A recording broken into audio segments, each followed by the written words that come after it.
Godwin here. Guess what? I finished the 30-day challenge. Thank you so much, Dean. Oh my gosh, what an amazing journey. This challenge, oh wow, it is life-changing. It really is, guys. If you can do this challenge, I really encourage you to do it because, man, all you're doing is just changing one thing a day, one little thing a day. That's it. And you'll be amazed at what will happen for you. Will I go through this challenge again? Absolutely. Absolutely. I have the book. I'm going through the book and, oh man, this is the best thing ever. You know what?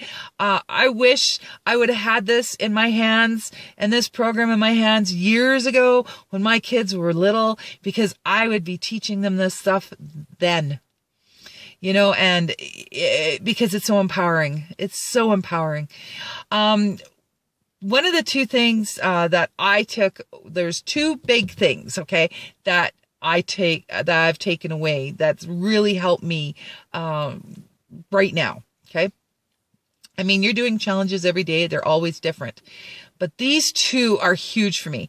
The first one was my aha moment. When you open up your challenge page, it shows the schedule and it said, basically, I don't say things as eloquently as Dean, sorry, but I do apologize. But it was about avoiding the news. Because generally the news has this negative spin on it. I've always felt that. It's just depressing. It feels like you're helpless.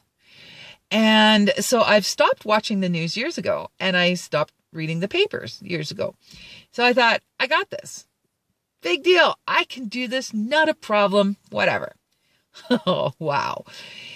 Yeah. Throughout the day, I get news feeds that pop up on my social media. And guess who started reading them?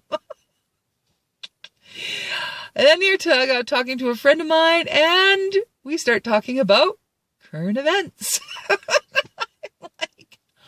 So I realized I'm listening to the radio, and a news broadcast comes on.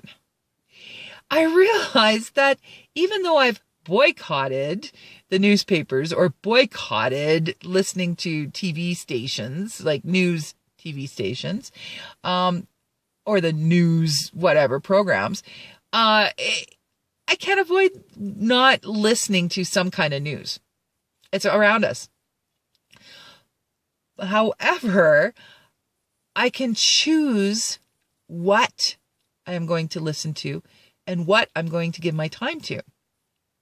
If it's something negative, I don't need to hear it because there's enough negativity going on and I'm trying to create positivity in my life.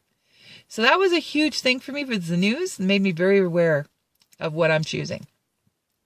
The next thing is one of the challenges, and I've been using this little trick and it's really made a difference. Last week I had a bit of had a problem with something and I just could not see the solution. And it was just, I was getting negative. I was like, I'm never going to be able to figure this out, you know, blah, blah, blah, blah, blah. And I remember one of the challenges Dean had said, think back at something that major that you have accomplished. Bring that to the forefront. If you're going through something that I was going through at that time, bring it to the forefront and see what happens. So I was like, okay, I quit smoking September 3rd, 2016. Now this is huge for me, maybe not for others, but for me it was huge. And I was able to do it. And I remember, you know, the anxiety and sometimes the withdrawals and the grumpiness and you know, whatever, because a lot of my friends and family still smoked and they smoked around me. And you know, it wasn't, they weren't trying to be mean. It's just, they kind of forgot. Right. So, and I don't bring it up. So whatever. Anyway, at the end of it, how like a year later, it's been over a year now, I'm very proud of myself. So I was thinking about it. I was like, okay, I'll bring that to the forefront. Oh my gosh, it wasn't so much of bragging about, you know, bragging rights. That's not what it is. What it was is as soon as I brought that forward, it shifted the energy. It gave me empowerment. It made me realize, hey, I can do this. I can solve this problem. And I was able to, because it took the blinders off, took away the negativity, shifted it. It's like it opened up a door, gave me a breath of fresh air, and I was able to see the situation or the problem from a different point of view. That's what it did for me. So I'm using that tool now every day. Thank you again, Dean. If you can do the 30-day challenge, anybody out there, do it. It is life-changing. Gotta go. Love you lots. Bye-bye.